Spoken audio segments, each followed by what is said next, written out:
Hey YouTube, this is Southern Prepper One. This is sort of a boots on the ground. I'm going to just talk about one thing that I'm getting tons of responses from, uh, where it's got me concerned because I'm getting so many from all over the country. And basically, these are people that are saying, "Hey, I'm seeing all these illegals. I'm seeing these people. They don't speak English. They're definitely probably illegals coming across the border, and they're in my community. Why are they in my community? Why do all I see is very fit military age young men. And this is everywhere. And that's my concern too. I mean, if you're fleeing and you have a family, it seems like we would see a huge influx of ladies, of children, of families, but we're not seeing that. It is the exact opposite. It is young, fighting age men coming across the border. And it is blows my mind that the government is not even, well, they allow it, but they're facilitating this by helping them all along the way to get here. Um, these people, some are legitimately wanting a better life, and I understand that. I wish they would do it the legal way.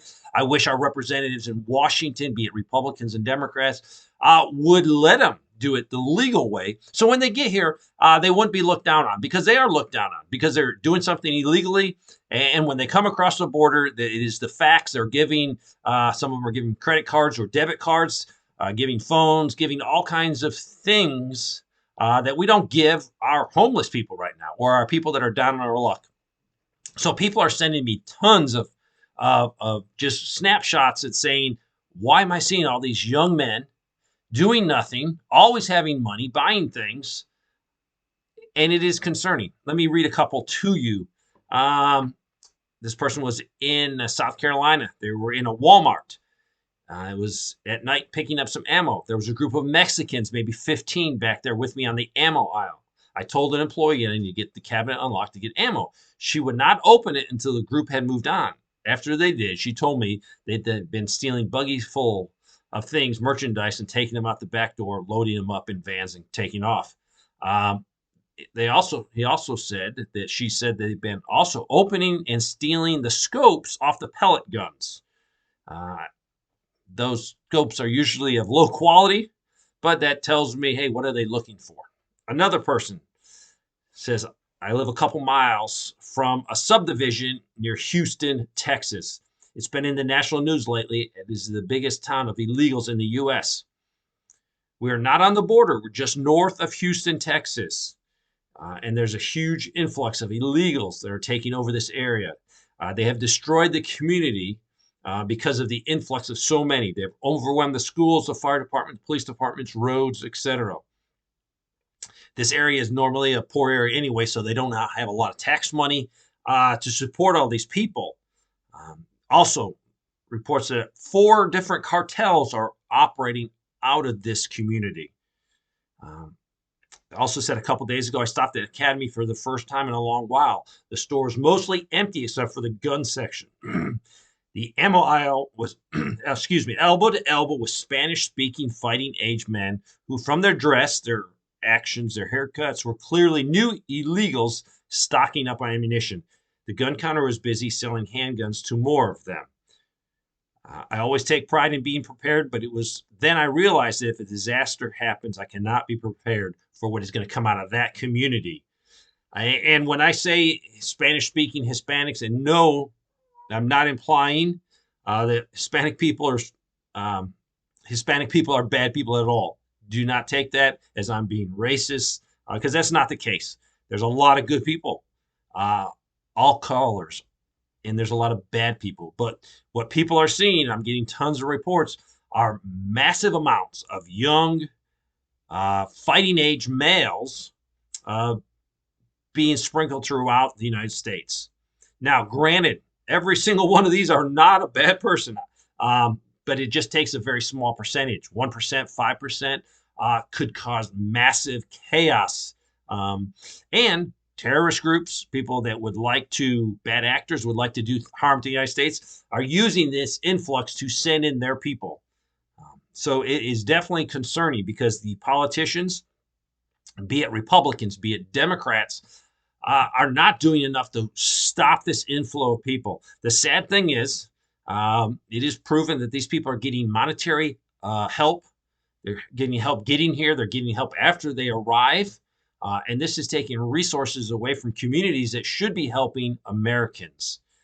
There is a way to come to this country legally, and I wish they would use it, because what I feel is happening is anyone that might be a U.S. citizen, but you're not speaking good English and you speak Spanish in public, people are going to see you and say, oh, he's an illegal. And that person could be as legal as me or you. So I think it makes it bad for everyone, especially the ones that come across legally.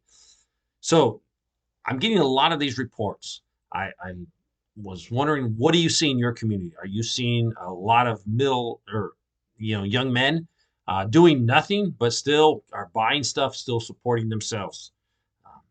So what are you seeing in your community? Also, want to talk about this. My mother manages a gymnastics center in the DC metro area. Her veterans members have been suddenly withdrawing their kids due to unexpected deployments.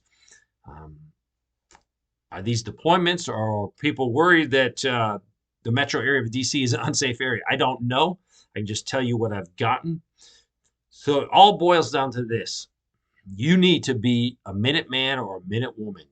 Please, you need to make sure that you're able to defend yourself, able to defend your family, able to defend your community. Look at what happened in Israel. Hamas comes across the border.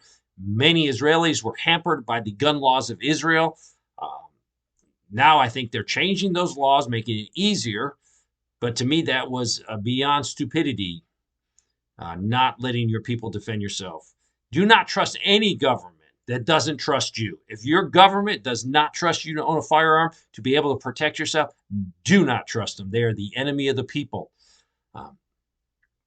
So I hope you're preparing yourself. I hope you are setting yourself up to be a minute man, a minute woman.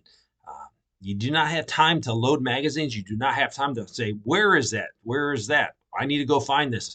Now is the time to have a self-defense plan. Put your gear together. I don't care if it is nothing but a little rucksack, a belt with a pistol on it, whatever it's going to take. Don't be caught up in all the fancy gear. There's a lot of channels out here that show you the best gear. You do not need expensive gear to protect yourself. What you do need is to be physically fit. You need to be mentally prepared to defend yourself.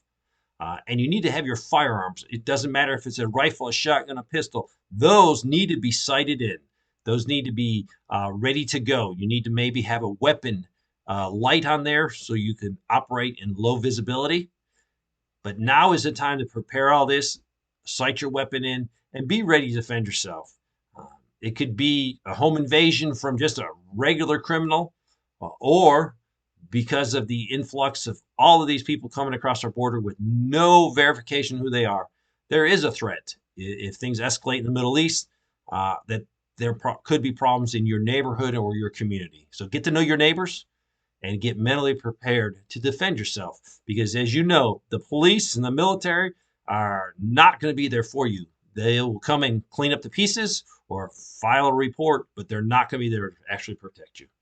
So what are you seeing in your community? Are you seeing a lot of immigrants, of fighting age males? I would love to know. Please put in the comments. Thanks for watching.